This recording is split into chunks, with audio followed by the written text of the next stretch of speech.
Bonjour à toutes et à tous, bonjour chers fidèles. Nous vous saluons et aujourd'hui nous allons faire une vidéo portant sur la comptabilité générale avec la réforme du 1er janvier 2018 et relatif aux amortissements, aux travaux de fin d'exercice, aux amortissements avec les plans d'amortissement. Et auparavant, nous avions des plans d'amortissement surtout avec de différents systèmes comme le système linéaire, le système accéléré, le système dégressif. Et depuis le 1er janvier 2018, ils ont inséré, bien sûr avec l'harmonisation du Cisco-ADA, la méthode de Softy, c'est-à-dire la méthode du système de dégressif à taux décroissant et la méthode de la nature des unités d'œuvre. Et aujourd'hui, on va un peu réexpliquer et éclaircir les plans d'amortissement portant sur le système linéaire. Et parfois, les étudiants rencontrent d'énormes problèmes, de divers problèmes, à savoir si nous prenons l'exemple du système linéaire, surtout avec le système linéaire.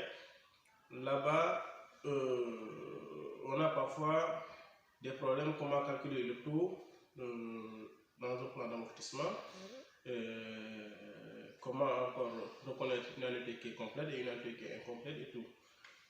Pour commencer, on va un peu expliquer la sortie des amortissements, autrement dit des annuités. Quand est-ce qu'une annuité est complète et quand est-ce qu'une annuité est incomplète, comment calculer une annuité complète, comment calculer une annuité complète. Cela nous mène d'abord à définir ce qu'on appelle l'amortissement. C'est quoi un amortissement? L'amortissement n'est rien d'autre qu'une perte de valeur d'une immobilisation subite, de façon certaine et irréversible. Cela veut dire quoi? Cela veut dire que si on achète un bien, autrement dit une immobilisation, des immobilisations amortissables bien sûr, dans ce cas, elles font l'objet d'un amortissement. Et qu'entend-on par l'expression ou bien le terme irréversible? À chaque fois, comme par exemple, qu'on achète un téléphone portable en 2010, supposons, à un prix donné, supposons d'une valeur de 5 millions. En 2019, on ne va pas vendre ce même téléphone à 5 millions, c'est impossible, parce qu'il y a l'usage. Donc quand on parle du terme d'irréversibilité, là on fait allusion à l'usage de l'immobilisation. Quand est-ce que l'annuité est complète? On a dit que l'annuité est complète que lorsque son temps restant à amortir est supérieur à une année.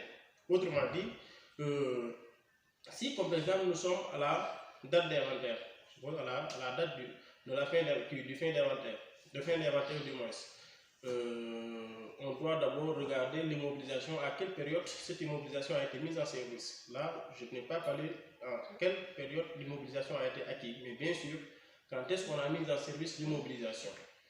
Et on va comparer la date d'inventaire à la date de mise en service. Si, comme par exemple, on fait la différence de la date d'inventaire et de la date de mise en service, c'est ça qui va nous donner ce qu'on appelle le temps déjà amorti. Et avec ce temps déjà amorti, c'est ça qui va nous permettre de calculer ce qu'on appelle le temps restant à amortir. Et comment calculer le temps restant à amortir? Dans ce cas, pour calculer le temps restant à amortir, on prend la DUP, la durée d'utilité, auparavant, qu'on disait la durée d'utilisation prévisionnelle, qu'on diminue le temps déjà amorti, c'est ça qui nous donne le temps restant à amortir. Maintenant, l'appréciation reste sur quoi? Est-ce que le temps restant à amortir est supérieur à 1 an ou bien le temps restant à amortir est inférieur à 1 an? Si le temps restant à amortir est supérieur à une année, dans ce cas, on a déduit directement qu'on a une annuité qui est complète. Dans ce cas, l'annuité complète, comment le calculer? On prend la base amortissable qu'on multiplie par taux et qu'on divise par 100. Ou bien on prend la base amortissable qu'on divise par la durée d'utilité. Et quand on par la base amortissable n'est rien d'autre que la valeur d'origine ou bien la valeur d'entrée de l'immobilisation diminuée de la valeur résiduelle prévisionnelle. Et si le temps restant à amortir est inférieur à une année, dans ce cas, nous sommes devant une situation d'une annuité incomplète. Et comment calculer l'annuité incomplète? On prend la base amortissable, multipliée par le taux, multipliée par la durée M, divisé par 1200 sur la durée M et en mois. Ou bien qu'on divise par 100 sur la durée M et en année, on divise par 36 000 sur la durée M et en jours. Ou bien on peut dire que annuité incomplète égale à base amortissable divisé par la DP, multiplié par la durée M, divisé par 12. Là aussi, c'est une formule qu'on peut appliquer pour calculer l'annuité incomplète. Mais quand même, il est important aussi de préciser que si nous devions présenter un plan d'amortissement, dans ce cas, on ne va pas faire toutes ces configurations. comme par exemple si on prend l'exemple du système linéaire. Le système linéaire n'est rien d'autre qu'un système qui permet d'amortir l'immobilisation de façon constante. Et comment ça va se passer? Là, on a dit qu'avec les caractéristiques du système linéaire, autrement dit le système constant, là, quand on aura des annuités qui sont complètes de la première annuité jusqu'à la fin de la durée d'utilité. Si, comme par exemple, l'immobilisation a été mise en service en début d'année, autrement dit, si l'immobilisation a été mise en service au 1er janvier de l'année N, dans ce cas, si on doit présenter le plan d'amortissement en système linéaire, de la première annuité jusqu'à la dernière annuité, là, on a des annuités qui sont complètes. Mais attention, si l'immobilisation a été mise en service au courant de l'année, autrement dit, en février, en mars, en avril, en mai, en juin jusqu'au mois de novembre, dans ce cas, il faut faire très attention. Dans ce cas, seule la première et la dernière annuité sont au prorata temporis, autrement dit, sont incomplètes. La première annuité sera calculée sur la base de base amortissable fois le taux fois M sur 1200. Par contre, les annuités intermédiaires sont des annuités qui sont constantes, sont des annuités qui sont complètes, parce que le temps restant à amortir serait supérieur à une année. On prend la base amortissable qu'on multiplie par taux, qu'on divise par 100, ou bien on prend la base amortissable qu'on divise directement par la DIP. Donc, grosso modo, ce qui est très important à noter ici, si l'immobilisation est mise en service au courant de l'année, la première annuité est incomplète, la dernière annuité est incomplète. Par contre, les annuités intermédiaires sont des annuités qui sont constantes, autrement dit, sont des annuités qui sont complètes. Voilà. Mais attention, en cas de cession, là, ça va changer un peu. Pourquoi ça va changer? Parce que là-bas, on ne va pas raisonner en termes de la première année jusqu'à la dernière annuité. Attention, en cas de cession, on ne présente pas le plan d'amortissement jusqu'à la fin de la durée d'utilité. Mais on arrête à la date de cession. Dans ce cas, la première annuité, certes, elle est incomplète, mais aussi, l'année de cession, elle est incomplète aussi. Oui, c'est comme ça que ça se passe. Ça, c'était le système linéaire. Et comment calculer le taux?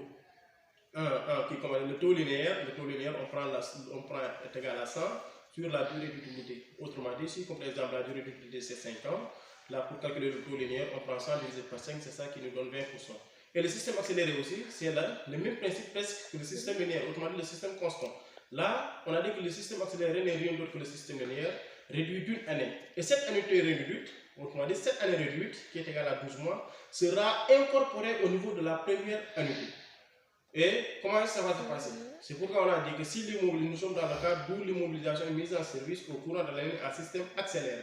Dans ce niveau de la première année, si on calcule la durée M, autrement dit 31-12 moins date de mise en service, dans ce cas, on va ajouter les 12 mois qu'on avait enlevés, autrement les 12 mois qu'on a réduits.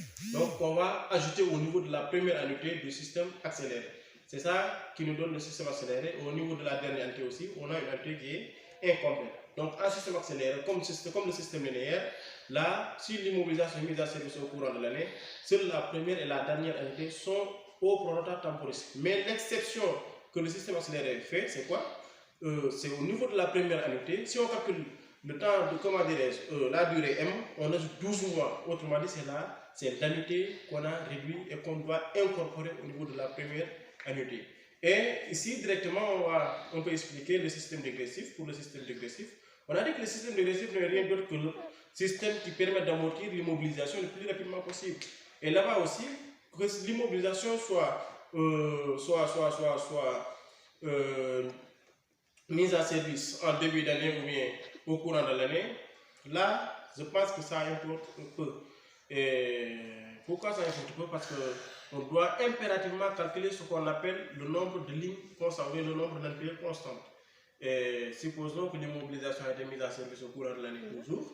Et avec les commentaires, vous allez reposer des questions portant sur une immobilisation mise en service en début d'année. Mais actuellement, on peut expliquer les cas complexes dans un système dégressif d'où l'immobilisation est mise en service au courant de l'année.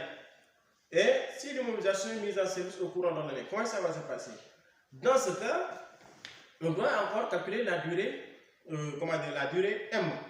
Et la première annuité est au prorata temporis. On calcule sur la base de la première annuité, base amortissable, fois le taux dégressif. Et comment faire pour calculer le taux dégressif? Je vais expliquer tout à l'heure. C'est la base amortissable fois le taux dégressif fois la durée M sur 1200. Après, on a l'annuité qu'on va directement reporter au niveau des amortissements. Et comment faire maintenant pour calculer la VNC? Là, pour calculer la VNC, on prend la valeur d'origine moins la somme des amortissements. C'est ça qui nous donne la VNC. Attention maintenant, au niveau du système dégressif, ce qui fait l'exception au système linéaire et au système accéléré, le système dégressif, ici on ne parle pas de la base amortissable qui sera appliquée jusqu'à la fin de la durée d'utilité. Non. Un système dégressif, au niveau de la première année, si on calcule la VNC, maintenant cette VNC fin de période sera reportée au niveau de l'année N plus 1. Autrement dit, la VNC calculée au niveau de la première annuité sera transférée au niveau de la deuxième annuité, ce qui va constituer la base amortissable de la deuxième annuité. Et quand on calcule la VNC de la deuxième annuité, on va reporter cette VNC au niveau de la troisième annuité, ainsi de suite, ainsi de suite. Maintenant, il faut faire très attention. Maintenant, comment calculer le taux dégressif? Le taux dégressif n'est rien d'autre que taux linéaire multiplié par 2. Quand est-ce que maintenant? C'est lorsque la DP est égale à 5 ans. Si la DP est égale à 5 ans, dans ce cas, taux dégressif égale à taux linéaire multiplié par 2. Si la DIP est supérieure à 5 ans, dans ce cas, on prend le taux linéaire multiplié par 2,5. 2 et 2,5 sont des coefficients. Et là, c'est ça qui nous permet de calculer le taux dégressif. Et comment faire pour calculer le taux, le nombre d'entités constants? Le nombre d'entités constants, on prend 100 sur le taux dégressif. Autrement dit, on a un taux linéaire qui est égal à, supposons, 20%. On a une DP qui est égale à 5 ans. Dans ce cas, pour calculer le taux dégressif, on prend taux linéaire fois 2 parce que la DP est égale à 5 ans. Je prends 20 multiplié par 2, c'est 40. Donc, j'ai 40%. Et si je dois calculer le nombre d'entités constantes, je prends 100 divisé par 40. C'est ça qui me donne 2,5. Et si je calcule jusqu'à trouver 2,5, je ne l'arrondis pas et je ne prends pas le nombre décimal. Non, je prends la partie entière. 2,5, je l'arrondis à 2. Je prends 2. Dans ce cas, le nombre d'entités constantes est égal à 2. Et je dois commencer à compter à partir de la dernière annuité. Et dans ce cas, je peux en déduire que, je peux conclure que, du moins, que j'ai 2 unités constantes. Et à partir de ces 2 unités constantes, je n'applique plus le taux de 40% comme taux dégressif. Dans ce cas, je divise par 2 l'avant-dernière unité, je divise par 1 la dernière unité, ainsi de suite, ainsi de suite. Et ce qu'il faut noter ici, qu'un système linéaire et un système accéléré, c'est la base amortissable que je vais appliquer de la première unité jusqu'à la dernière unité, mais un système dégressif, la VNC fin de période constituera la VNC début de période de l'année N plus 1. Autrement dit, la VNC fin de période de l'année N sera la VNC début de période de l'année N plus 1. C'est ça qui fait l'exception du plan d'amortissement système dégressif simple au système linéaire et au système accéléré. Mais avec la méthode de Softy aussi, c'est une méthode qui permet de compenser. C'est une méthode qui permet de compenser. Autrement dit, c'est une méthode américaine. Oui, avec cette méthode américaine, c'est pas trop compliqué.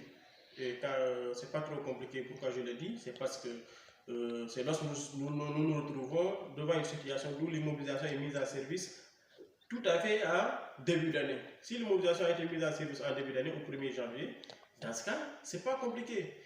Là, je calcule la somme des termes. Supposons la DP est égale à 5 ans. Je calcule la somme des termes. 5 ans, c'est 1, plus 2, plus 3, plus 4, plus 5.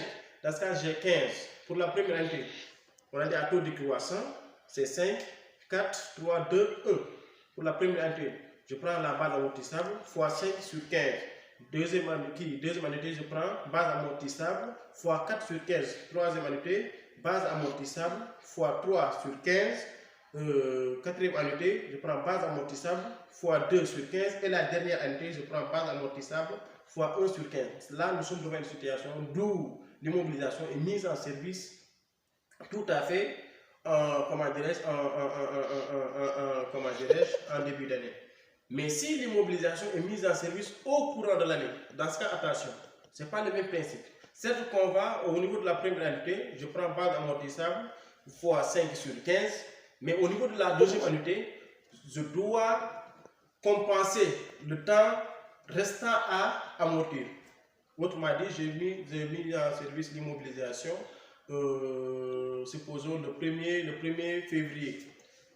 Le 1er février, supposons, là, si je dois calculer M, je prends 31, 12 moins 0, 1, 0, 2. Dans ce cas, je pense que j'ai 11 mois. avec les 11 mois, je dois compenser ça. Et comment le compenser? Là, je vais faire au niveau de la première annuité, je prends 5 millions, supposons, fois 5 sur 15, fois 11 sur 12. Mais au niveau de la deuxième annuité, comment ça va se passer? Là, je ne prends pas 5 millions fois 4 sur 15 automatiquement, non. Je dois d'abord compenser les 11 mois. Et les 11 mois, ça me reste combien de mois pour que ça soit comme ça me reste 1 mois. Dans ce cas, je prends 5 millions fois 5 sur 15 fois 1 sur 12, plus maintenant 5 millions fois 4 sur 15 fois 11 sur 12. Et sur cela, vous dites quoi? Chaque année, je dois compléter une année avant de constater la nouvelle annuité. Chaque année, je complète une année avant de constater la nouvelle annuité jusqu'à la fin de la TIP. Et je pense que c'était ça pour aujourd'hui avec les amortissements. Mes chers fidèles et mes chers collègues, je vous en remercie. Merci beaucoup à tout le monde.